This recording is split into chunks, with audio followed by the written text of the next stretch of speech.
Hello friends, my name is Shivam from DevOps Schools and I will help you to enable your learning process in various technologies of DevOps, artificial intelligence, machine learning, big data and many more. This is our initiative to help you by sharing multiple tutorials and videos. And if you want any specific tutorials or any particular topic, then please do comment in the below comment section and I will help you with it. Also, please subscribe to our premium services on YouTube, which will give you access to more content and videos to enhance your knowledge about all these topics. Also, if you want me to help you with regards to the online trainings and classroom sessions by our qualified trainers, then please do write me at contact@devopsschool.com. Okay, let's move ahead. Buckets, guys. S3 bucket. We are in the S3 service. So I've already created these S3 buckets, so not to worry about them. Let's create a new S3 bucket for us. You have to give it a name. This naming convention should be unique across the globe. For example, if I type ABCC, and I'll be selecting next, it will not be taking it. I'll be showing you just one second. The next thing is AWS region. So that's where you have to select the required region where you want to store or you want to create the bucket. You have all these options. Okay, and one more thing, some buckets are not available in some of the region, so you have to check accordingly. So I'll be creating it in US East one. This is the public access part, guys. I will be creating buckets in the cloud and I want it accessible to everybody. This is where I have to make the settings. So previously, I hope you have heard about the US government data stored in S3. It was live or it was available to the general public as well. I don't know if you have heard about it or not. I think 2 years or 3 years back, there was a news. Actually, the guy whoever has configured that S3, he forgot to block the public access, and the US government important files are available online. So that's where you have to keep in mind. And now they have blocked by default all the public access. Previously, it was not like that. Previously, if you were creating the S3 service, it was by default available to also. You have to specifically set the restrictions. But now it is by default the public access is denied. If you want it to be accessible publicly, so you have to just disable this thing. So it's just basically telling you that you should block the public access. But yeah, I don't have anything, so I'll be just selecting this one. um, then you want to add tags, you want to enable encryption, and also you can do that thing as well. So I'm not configuring this thing, I'm just directly creating a bucket. See, it's asking me that this name already is there, so it should be unique across the AWS. There are multiple accounts there in AWS. Some of them have created ABC 123. Whatever bucket I'm creating, it should be unique. Okay, so I'll be just putting some unique random number. I hope it takes. Create bucket. See, my bucket is now created. This is my bucket now. Here is written access the objects can be public.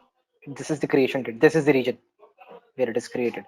Okay, that's how you create a bucket. And if I open it here, currently nothing is there. So if I want to put something in there, let me put this script only. So you can just I think drag and drop will not work. You have to click upload. You can add a folder or you can directly add a file as well.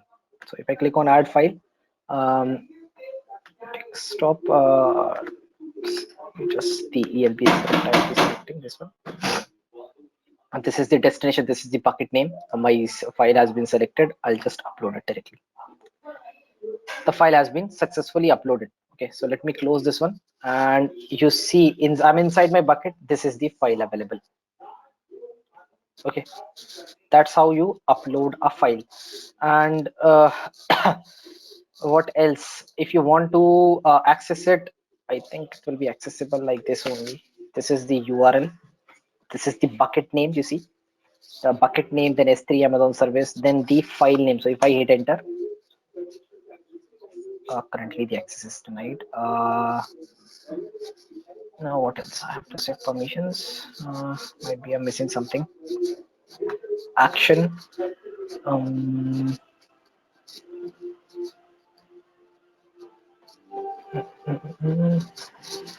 See, I'm just wanted to show you that it will be accessible through the URL. Let me check permissions.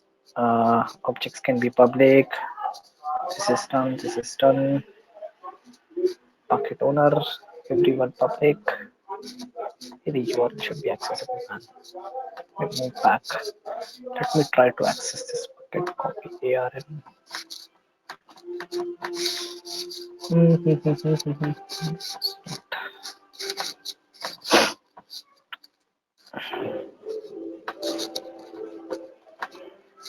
Oh, what am I missing? Copy URL. It should automatically download. Access denied. Request ID. Why my access is getting denied? All the permissions are set. Permission. Just give me a second. Let me just check what I'm missing here. Access point, I think.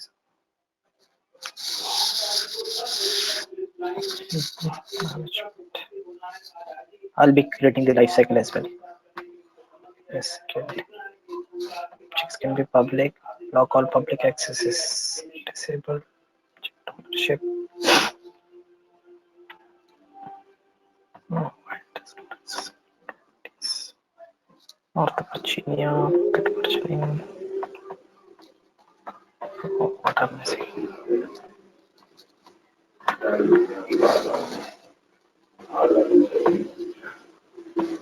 Let me create a folder.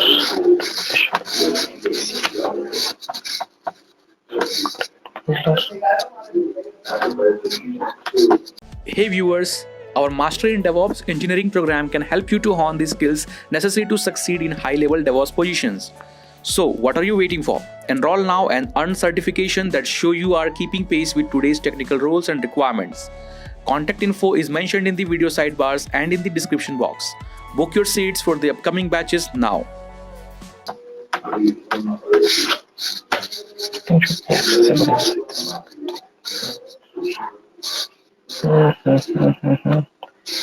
I wanted to download this file to txt. Let me upload something else. Hey, just give me a second. I'm just checking what went wrong.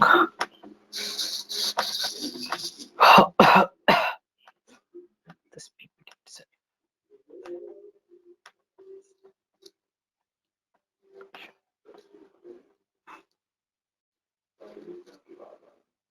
Oh, I think this is where I missed it. Okay, sorry. There is access control list also. Grant public access. I understand the risk and then upload it. So I'm uploading an ATMP file.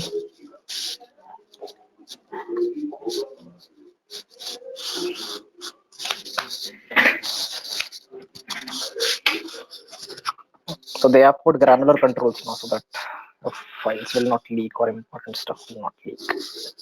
I hope it is accessible now.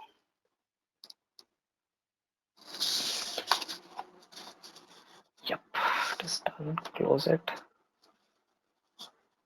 This is my file. Copy URL. Paste it here. Enter. See, it is automatically getting downloaded. You got it, guys? I'm just canceling it. I already have it. So in addition to allowing the public access, so what I did, I created a bucket. Objects can be public. It's written can be. Okay. So if I go into this bucket, while I'm uploading some file, so let me just upload a file now. Again, for example, this bootstrap script. I opened it. In the permission options, there is an access control list also. So you have to select grant public access so that it will be publicly accessible. So I uploaded, the file will get uploaded and you will get a URL. You can share it with anybody. You can share this URL with anybody and he can download that stuff directly. Okay, even you can host your websites also here. Static website, if you have a static website, you can host it here and you can give the URL to the world. Okay, I hope and I'm clear in these things, guys. Slide. Now, guys, it is clear now. Any doubts? Just let me know in the chat window. Okay, I hope so. It is clear. If no doubts. Okay, now there are different type of S3 buckets as well. There is Amazon S3 standard, then there is Amazon S3 intelligent tiering, Amazon S3 standard infrequent access, then Glacier. So if I move to the next, you see here pricing and everything I have mentioned here. I've captured this slide. See, previously when I started learning this AWS 5 years back, there was only S3 standard, then S3 standard infrequent access, S3 Glacier. Now, day by day, they are modifying their services, they are enhancing their services, they are giving you more options. Now they have multiple options. S3 standard designed for durability. See, they are giving you 11 nines. What I mean by durability is your data will not get lost. It will not be destroyed. It will not be get lost. It will be there whenever till the time you want. Designed for availability. Whenever you request, data will be available 99.99%. If you put your data in S3 standard, this one, availability zones are greater than or equal to 3 in a particular region. For example, if I select US region, if I create a S3 there and a bucket there, it will replicate the data across three AZs availability zones. So that's how this thing is. Okay, so again, if you move to the S3 standard infrequent access, the same, this one, another you can say a different infrequent access, or you can say a different type. So you will be rarely accessing it. If there is a file that you want to access it frequently, you will be putting in standard S3. Costing will be high. If it will be rarely accessible or you will be accessing it less, it will be in infrequent access. This IA means infrequent access. Again, it is greater than or equal to three zones. Data is getting replicated. Again, if you want S3 infrequent access in one zone only, it will be available only in one zone. You are ready to if data is lost, you don't have to worry. You are not worried about it. Okay, so that's how you can define that. In this case, data will be available in one region only. Again, the costing will become less in this case. S3 Glacier, if you have a rarely accessed data, you will be accessing it rarely, or 3 years, 4 years old data, you can put it in Glacier. Oh, sorry. Now, how this thing, and one more thing, the minimum storage duration, for if you are selecting in infrequent access, there should be 30 days. That data should reside there, and then in 30 days here and 90 days here. This is the minimum duration. So what is happening here is, just in simple terms, if I say, I will be selecting S3 standard if I have the data that will be required by organization daily. For example, monthly reports needs to be created, weekly reports needs to be created. I can put it into the S3 standard. My organization want the high availability, and they wants to use the multiple AZ storage or replication of data as well. They want this service. They don't want to lose the data. So I'll be selecting S3 standard. Again, the costing will be high. Data is getting replicated and it is available anytime that I want. I move to S3 standard infrequent access. The minimum number of days is 30. Here, I have to retrieve the data. See, you see this thing, retrieval fee. If I am in S3 standard, costing is high, but I can retrieve it anytime. I don't have to pay anything. S3 standard infrequent access, you can store it. The costing will be less than the S3 standard, but you will be charged some retrieval fees. Okay, and it will take some very milliseconds to retrieve this from infrequent access. Then if you go to the S3 Glacier, so this is where you can store your data for longer duration and the oldest data. And the important thing in Glacier you have to take into consideration is, if you are storing some data, for example 2 years or more than 3 years old data into the Glacier, then the costing will be very less. Okay, but when you are going to retrieve it, it is going to take some time. So it's a, you can say, it's a match, mix, or whatever you can say, between the speed of retrieval, between the costing, and the high availability. So these three things are these services, the different S3 standard infrequent access, the three services they are modifying, and they are giving you different flavors in all these three parts: the speed with of the retrieval, the pricing, and the high availability, or you can say data available in multiple zones. So that's how, based on your requirement, you can select this thing. So yes, in anything. Hey viewers, trying to get into DevSecOps? Enroll for our DevSecOps certified professional programs and earn the certification that shows you are fit for these technical roles and requirements. Contact info is mentioned in the video sidebars and in the description box. Book your seats for the upcoming batches now. Anything else? So if you want to see the pricing as well, so I have provided a link here. Just copy it.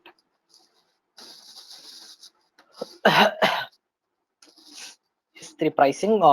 See detailed overview. You can see S3 standard. The first 50 TB per month is the storage charges 0.023 per GB, very less. Next 450 TB per month. See, we are talking in TBs. Similarly, intelligent tiering, infrequent access. If you see this Glacier, see the cost is very less, 0.004 per GB. Okay. What else? And there is one more thing. I think it is not mentioned. Again, the data center, you can select regions. And one more thing, just people forget here. They just see this charge. Actually, there is one more charge for the data transfer. If you are transferring data into the S3, there is no charge. But if you are transferring data out from Amazon S3 to somewhere or to your PC, whatever it is, there is a little bit of charge also. So you have to take this into consideration as well. Okay. Yes. What else?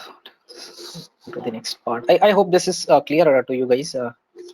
Any doubts? You can just unmute yourself. Sorry. Now, next thing is some automation. That is the object life cycle. So if I talk about automation, if I take an example, simple example, let's take an example. I have a firm on a big organization or a small organization that is running. I want to save my cost on storage. So I move to the cloud. I selected S3. Now I'm selecting standard S3, the previous one, this one, first one. But I see my cloud architect came to me and he said that, see, Mr. Shahrukh, the CEO, we are spending too much money on S3 standard. We should move the data to, if for example the data becomes 30 days old, we should move it to the S3 standard infrequent access. And once the data becomes 90 days old, we should move it to the Glacier. So we will be saving a good amount of money on cost.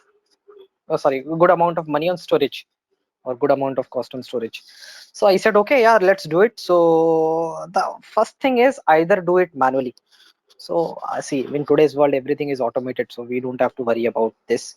So what he came up with, he told me that, sir, there is an option of life cycle, object life cycle, where you can automate this stuff.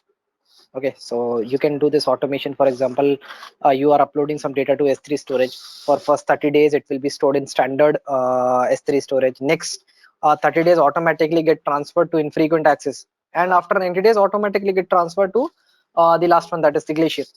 So you can do this stuff as well. So let's see, before going to VPC, let's configure this thing as well. So this ABC12, this is my bucket that I just created. So if I click on properties, where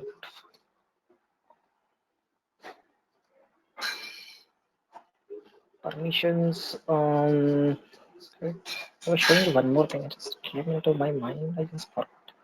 Management, I think so. Yeah, here is the life cycle rule. So you can create a life cycle rule very easily to Glacier.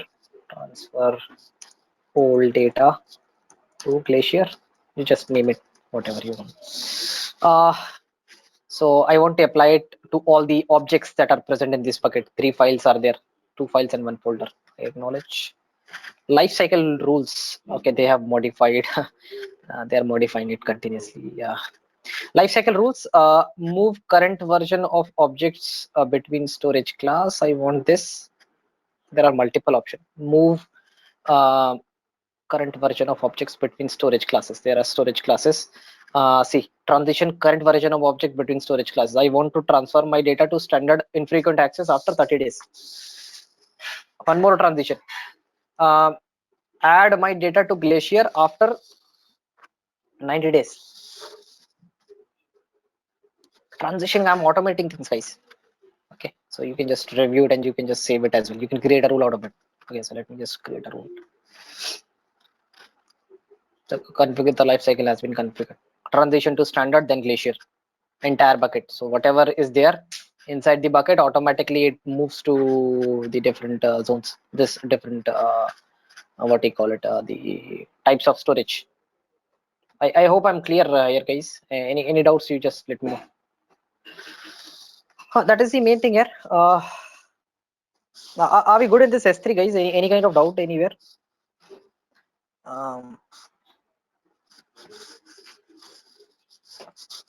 One important thing that I found useful is you can create your own website here. You can place the data if it's a static website, and you can just make that URL available to the world. It's a kind of static website. I find it very interesting because I don't have to pay any money then. One of the interesting feature and useful feature that I saw. Guys, just ping me. Am I audible to you clearly? I just wanted to check. Okay. Thank you, Raul. Thanks a lot.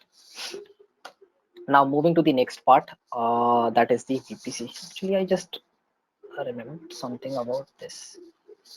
Actually,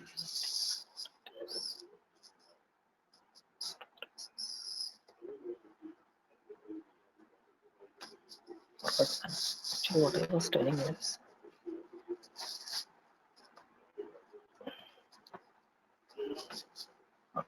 retrieval. See, there is some retrieval cost also. I'm not able to... yeah, I remember. Sorry. See, they are charging you. See, if you are showing something and if you are retrieving continuously, someone is clicking on the website. Obviously, there is some data travel that is happening. So they will be charging you per request. Okay, so the cost is very less.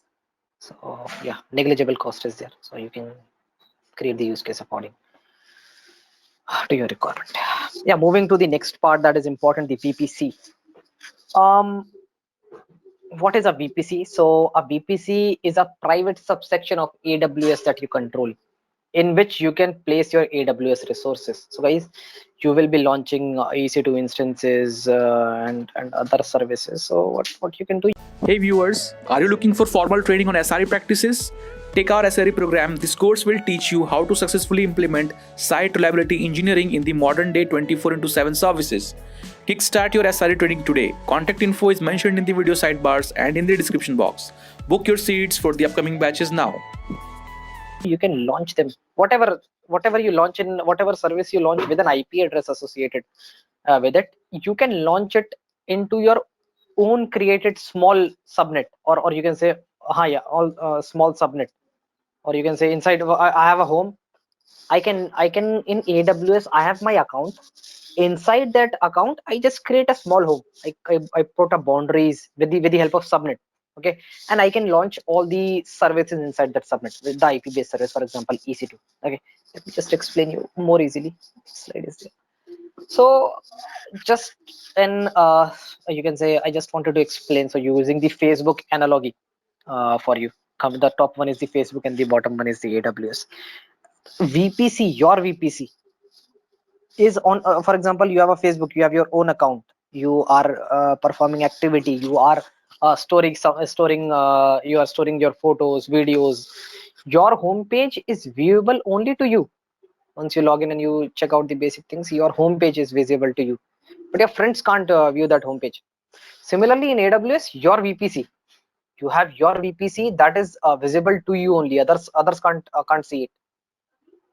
Okay, and there for example they in AWS there will be another account created by, for example, some Sachin is there. He created his AWS account, he created the VPC there. That VPC will not be visible to me, it is to him only. Okay, so that's what VPC is. Again, one more diagram to explain you the VPC in depth, in detail, and on the components that are used for the VPC. Just on the left hand side, you can see I have just taken a scenario of your laptop connected to the internet. So your home network, you have the modem, then in between there is a router or a switch that you are also using, then there will be firewall, and then your PC. You are accessing internet, that it will be traveling through this route out. It will be out through the router or the modem, main router modem. So similarly in VPC, see, in VPC we'll be seeing in detail each thing. So you have your EC2 instances here. Okay, they will be placed inside a subnet. Subnet is there, see, the subnet will be in an availability zone. There are two subnets I have created. I put them in an availability zone. This other subnet in availability zone too. I can create subnet. Inside subnet, I can place the EC2 instances. Now, if EC2 instances wants to talk outside world, there will be a security group. I'll be explaining that also. The one that we created while launching the instance security group. We provided the access. We allowed the ports. Security group is there. I think it was there in the last slide. Just one second. Yeah, security group is there. So basically, I can restrict the access through the security group. Then we have the NACL, network access control list is there. NACL is there. Again, it is kind of a firewall again. Guys, security is a layered approach. So security should be at every layer to keep your asset protected. So I have a security group at the security group is attached to that particular instance. Okay, whatever I'm launching, and then at a high level, at a subnet level, there is a network NACL. We'll be talking about it. Not to worry. Then we have this route table. Routes will define where to go, and then there is an internet gateway. That's how this VPC is in simple language. Okay, one more thing, you can create a public subnet and private subnet. So in private subnet, there will be no route to internet. I'll be showing that also, so not to worry. Moving back. I think this diagram is pretty much clear to all of you guys. This is the basics, the most important thing in VPC that you have to understand. Okay, moving on to the next part, IGW. So it's a combination of hardware and software that provides your private network with a route to the world outside. So you see this diagram. If you wanted to connect to the internet, you should have an internet gateway. IGW, we call it in AWS. Every VPC will have a single internet gateway. So if you are going for exam again, important question, a single VPC can be attached to a single gateway, IGW gateway. So let me just show you VPC one so that you guys have a better understanding. We move back to AWS. Here is the VPC. You type just VPC. Here is the VPC service. Click on this one.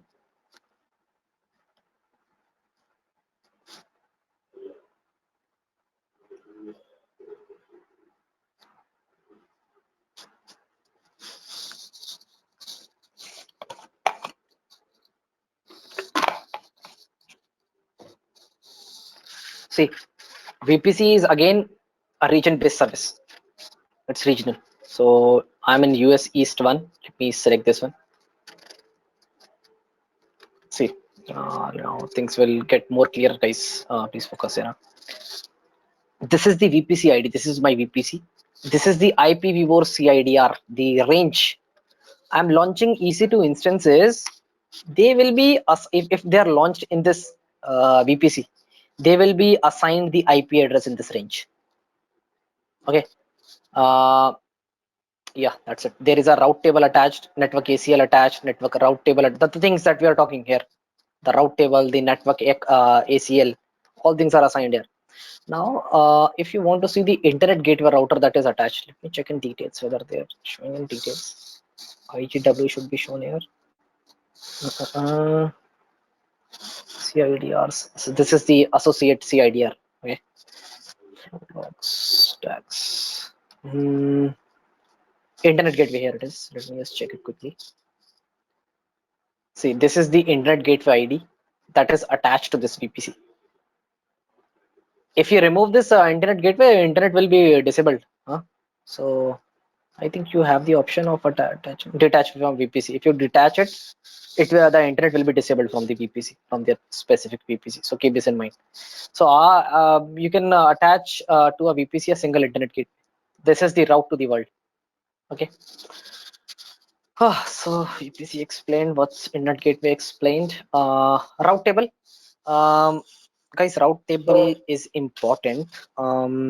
If you are a networking guy, I hope you will be knowing it, but if you don't, not an issue. So basically what route table will tell, for example, I have some instances in this subnet one. They want to get connected to the internet, so there should be a route. For example, whatever the IP is coming in, if they want to go to x.x.x.x address, the route will be to connect to the internet gateway. So let me just show you that also. Not an issue, man. I will be explaining you in simple terms. Let me move back to the VPC. This is my VPC. There will be a route table attached. Here's the route table. See, let me open it in a new tab.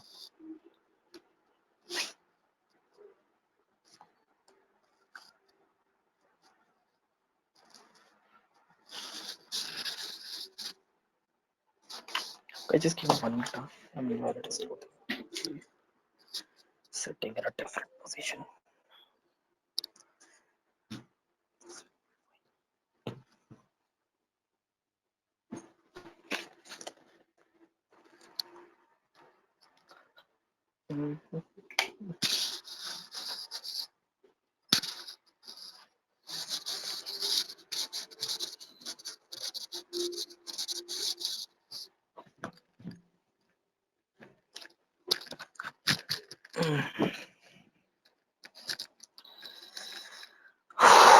Yeah, okay, now it is fine. Okay, guys, so route, I was talking about route table. You see routes here. I'm into this route table, specific route table attached to this my VPC. If I click on route, see there is a route. There are two routes, 172.31.0.0. If any traffic coming from a particular instance distant to this target is local, the local subnet. Local, what I mean by local, this subnets inside my VPC. But if it is going to any IP other than this, the target will be IGW. That's how networking works. That's how routes work. So if you are on... Thanks for watching. Want to study further? Join our training programs today.